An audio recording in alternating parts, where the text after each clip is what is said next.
ሰላም ጤና ይስጥልን የተከበራችሁ ቻናላችን ቤተሰቦች እንደምንላችኋል። እንግዲህ ዛሬም እንደወትሮው ሰፋ ያለ ትንታኔ ይዤላችሁ ቀርብ ያለውኝ ከርሶ የሚጠበቀው ላይክ፣ ሼር፣ ሰብስክራይብ በማድረግና ይሄ ዜና ወይም ይሄ መረጃ ብዙዎች ጋር እንዲደርስ እንድትተባበሩን በአክብሮት ጠይቃለሁኝ። አህመድ ጥላሁን ነኝ። እንግዲህ ዛሬ ይዤላችሁ የቀረብኩት በሩሲያና በዩክሬን ጉዳይ ላይ ነው። ዘለንስኪ ሩሲያ የተኩስ አቁም እንደማትፈልግ ተናግረዋል። በክሪክ በተደረገ ጥቃት ደግሞ እንዲሁም 14 ሰዎች ሲገደሉ ክሬምሊን የሰላም ስምምነት ቢኖርም በዩክሬን የጸጥታ ዋስትና ላይ አቋሟን ሊቀይር እንደሚችል ፍንጭ ሰጥቷል። እንግዲህ ኔቶ በዩክሬን ጉዳይ ለመምከር ተሰባስበዋል።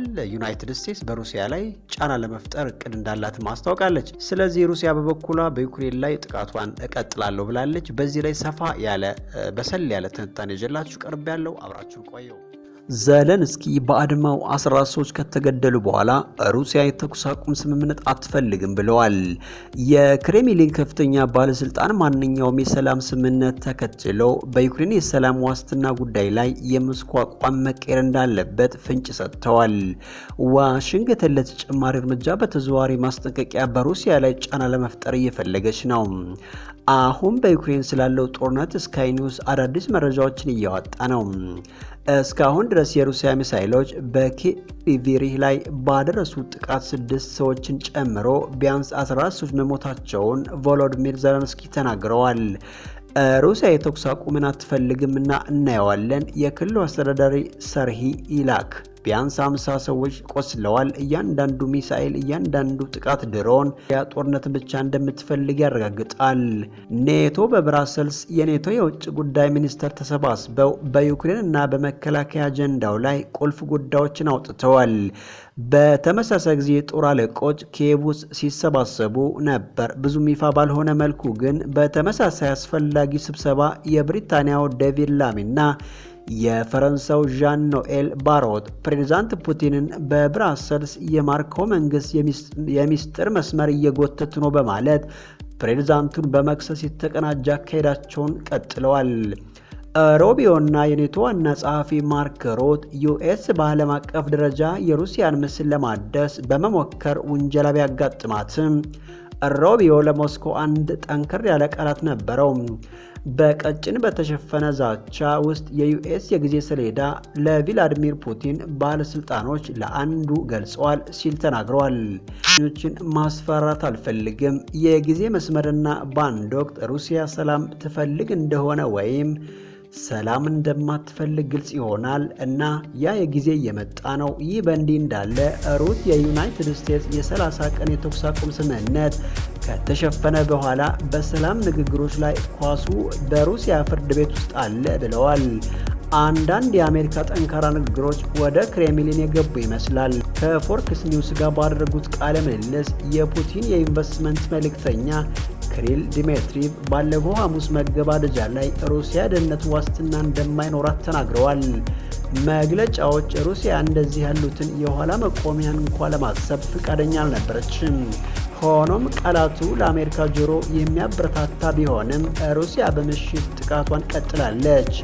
ሞስኮ በማንኛውም ከባድ መንገድ ወደ ድርድር ጠረጴዛው ትመጣ እንደሆነ ገና አይታይም። ቢያንስ 4 ሰዎች የተገደሉና ከ30 በላይ ቆስለዋል። ሩሲያ በምስራቅ ግንባር ጥረቷን ቀጥላለች። የዩክሬን ወታደሮችን ማፈናቀል የሰብአዊ መብት ተሟጋቾች ሩሲያ በኪየቭ ላይ ባደረሰችው ድብደባ የባለስቲክ ሚሳኤል ተጠቅማለች ብሏል። ዲሜትሪ ሊቡኔተስ በቴሌግራም ላይ እንዳስታወቁት ጥቃቱ አንድም ወታደራዊ ተቋም አይደለም፣ የሲቪል መሰረተ ልማት አውታሮች ላይ ደርሷል። ባለስቲክ ሚሳኤሎች ኢላማቸውን ለማዘዝ ደቂቃዎችን ብቻ የሚወስዱ ሲሆን ለሁሉም ሰው ለመተኮስ ግን እጅግ የላቀ አየር መከላከያ ነው።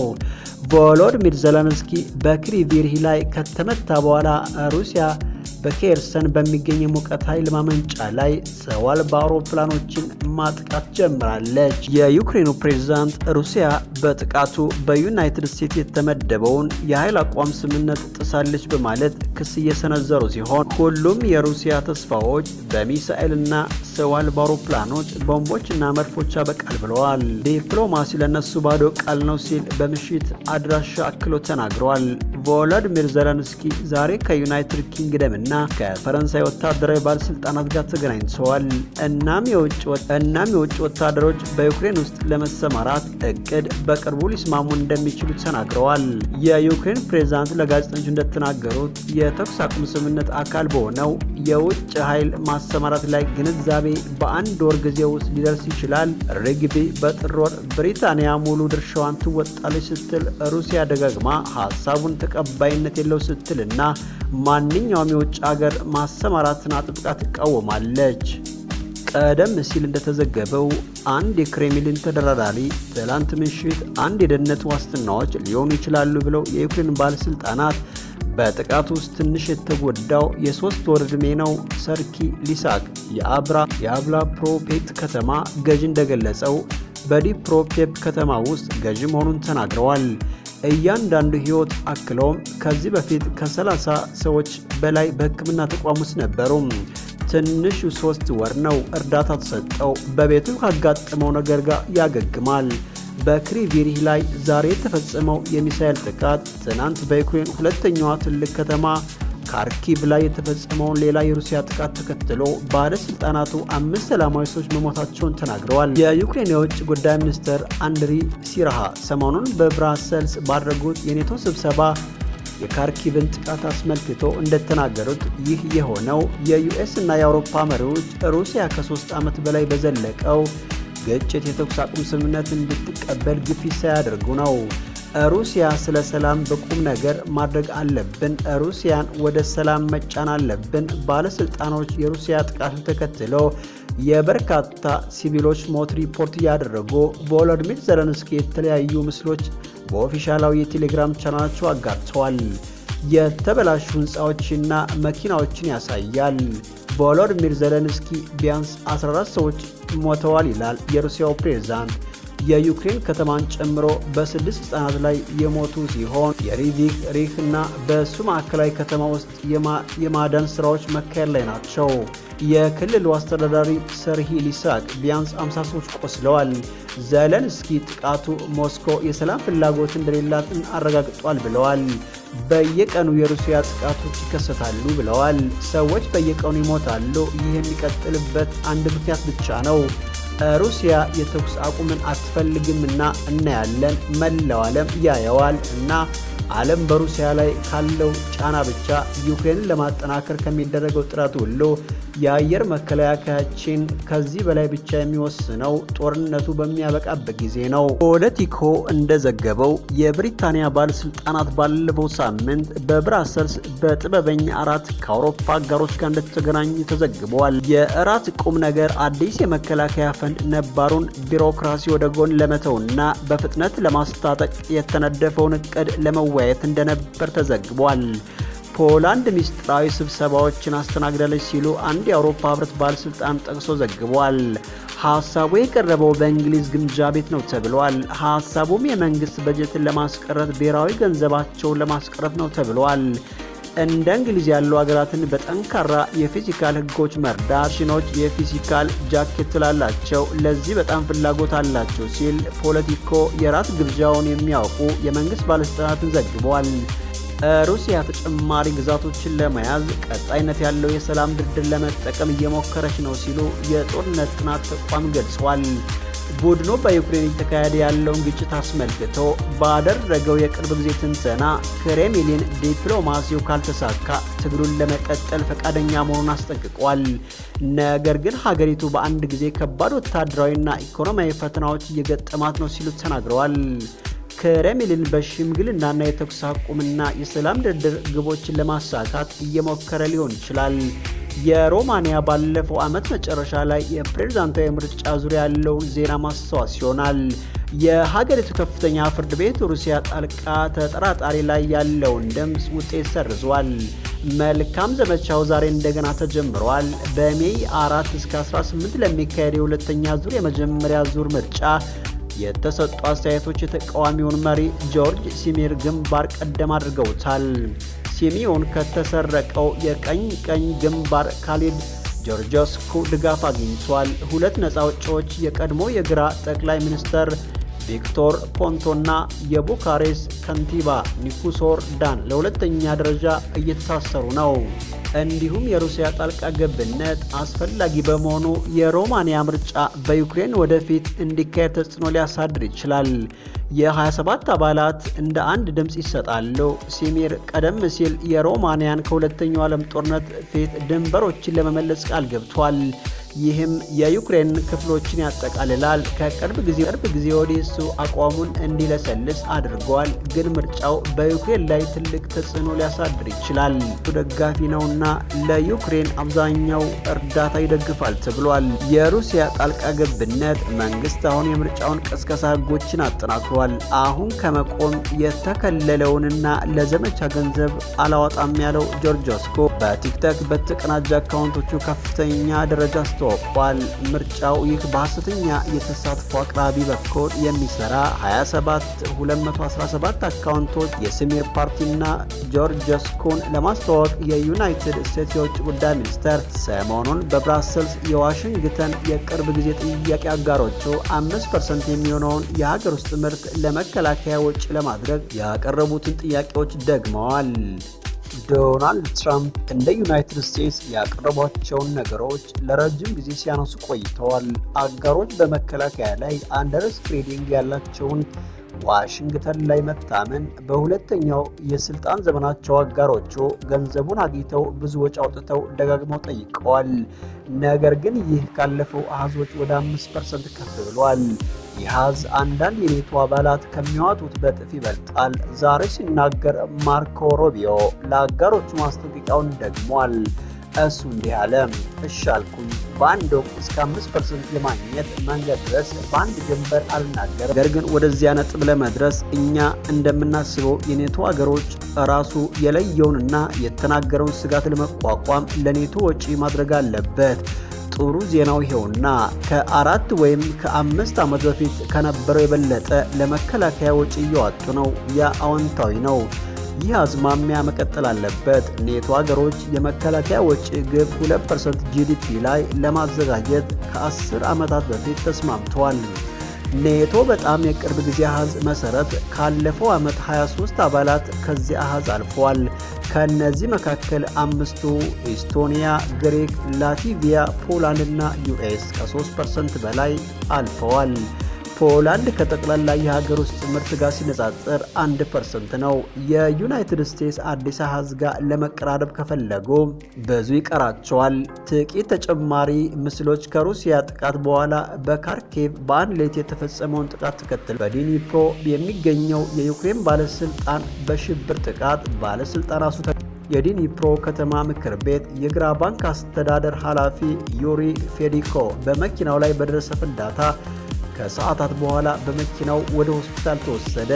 በፍንዳታው ተጎድቶ በዲኒፕሮ ከጠዋቱ 7:40 ሰዓት አካባቢ የተከሰተ ሲሆን ምክንያቱ አሁን በምርመራ ላይ ያለ ነው።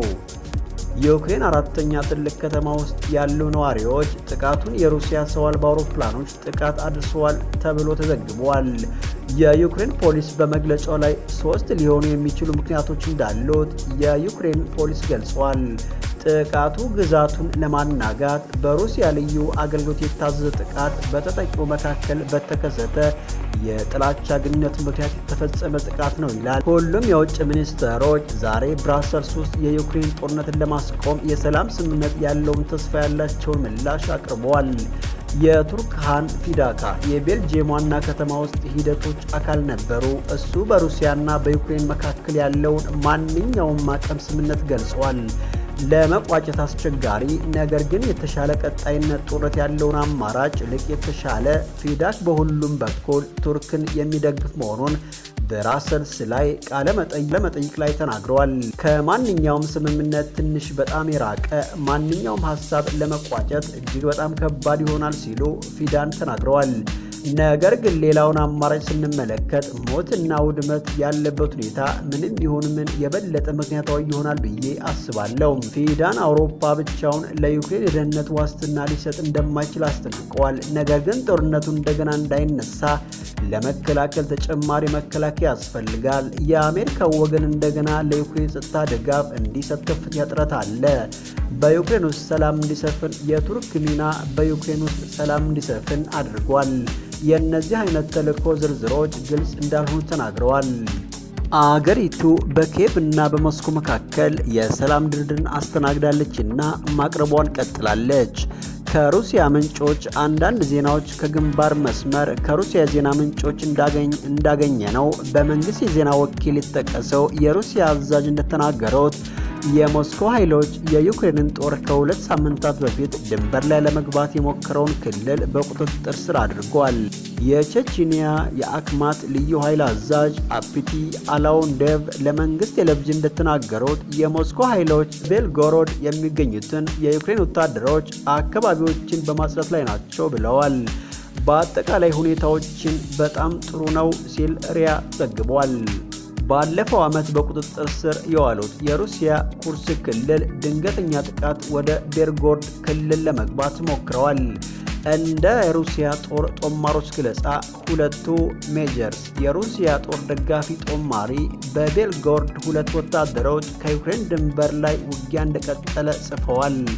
የዩክሬን ወታደሮች ጎየቭ በሚባል መንደር ውስጥ ቦታቸውን ለመከላከል እየሞከሩ ባለበት በኩርስክ በሚገኘው ገዳም ውስጥ ወድቀዋል። የኪየቭን ኃይል ለማጥፋት ሞስኮ ቢሳካላት ለዩክሬን ጥፋት ይሆናል። ብዙ የዛሬ ዜናዎች በብራሰልስ በፖለቲከኞች ላይ ያተኩራሉ።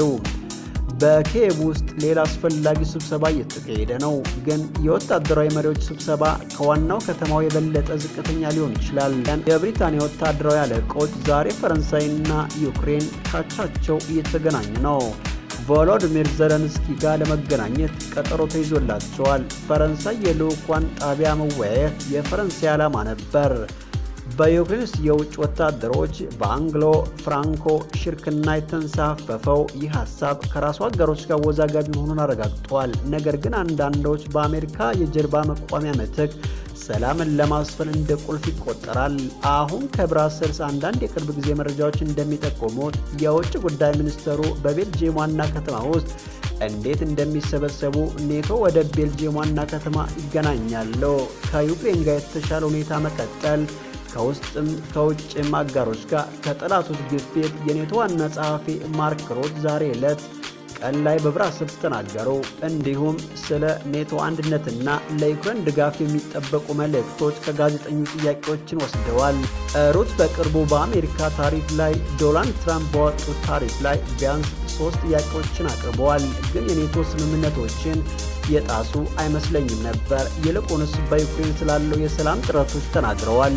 ሆን ተብሎ አሁን ኳሷ በሩሲያ ፍርድ ቤት የሰላም ንግግሮችን በተመለከተ እንዳለ ግልጽ ነው። ስለዚህ የሚሆነውን ማየት አለብን ሲሉ ነው ሩስ አክለው የተናገረው። አሁን ከብራሰልስ ተጨማሪ ዜናዎችን ልናቀርብለው ነው። ምናልባትም በጣም ኃይለኛው ተሳታፊ የዶናልድ ትራምፕ የውጭ ጉዳይ ሚኒስትር ማርክ ሩቢዮ ቀደም ሲል ዩናይትድ ስቴትስ አሁንም ለህብረቱ ቁርጠኛ መሆኗን ለሌሎች ማረጋገጥ ነበረባት። ከዛ ጊዜ በኋላ ከጋዜጠኞች ጥያቄዎችን ገጥሞ ስለ ዩክሬን የሰላም ጥረት ተናግረዋል። እሱ ራሱ በዩክሬን ውስጥ ስላለው የሰላም ጥረት ተናግረዋል። ቭላዲሚር ፑቲን ጋር ያለው ብስጭት እስካሁን ድረስ የሩሲያን ድርጊት ውግዘትና በፑቲን ላይ ጫና ለመፍጠር እየተደረገ ሙከራ ተብሎ ሊተረጎም በሚችል መልኩ ሩቢዮ ሞስኮ በእውነት ለሰላም ቁርጠኛ መሆኗን በቅርቡ እንደሚያዩ አስጠንቅቀዋል። የኛ ፍላጎት ድርድሮች እንዲካሄዱ ነው። ይህን ለዘላለም አንቀጥልም። ስለዚህ አንዳቸውም አያስፈራሩም። እኔ እንደማስበው የዚህ ጊዜ ሰሌዳችን የበለጠ ማብራሪያ ነበር እና በአንድ ወቅት ሩሲያ ሰላም ትፈልጋለች ወይም ሩሲያ ሰላም እንደማትፈልግ ግልጽ ይሆናል እና ያ ጊዜ እየመጣ ነው። በጣም አጭር ነው። በተመሳሳይ ጊዜ አሁን እንዳየነው የኮንግረሱ አባላት እገዳዎችን ለመጨመር ሂሳቦችን ማስላት ጀመረም። ስለዚህ እኛ ማቆም የማንችለውን ማዕቀብ ለመጣል ከካፒቶል ሂል ግፊት እየጨመረ ነው። በእርግጥ ወደ ሰላም መሻሻል ካደረግን እነዚህ ሁሉ ምክንያቶች በተቻለ መጠን በጣም ጥሩ በሆነ መንገድ ተብራርተዋል። በተስፋ ያንን መልእክትና ሞስኮን ይመስላል እና እውነተኛ እድገትን ማየት መጀመር እንዳለብን ግልጽ ያደርገዋል። ወይም ለሰላም ፍላጎት እንደሌላቸው መደምደም አለብን። ነገር ግን እነሱ እንደሚሆኑ ተስፋ እናደርግ፣ ምክንያቱም ለሁሉም ሰው የተሻለ ይሆናል ብዬ አስባለሁ። ይህ ቢዘገይም ብሩህ ተስፋ ይዞ ይመጣል። አክባር ይስጥልኝ። አመሰግናለሁ።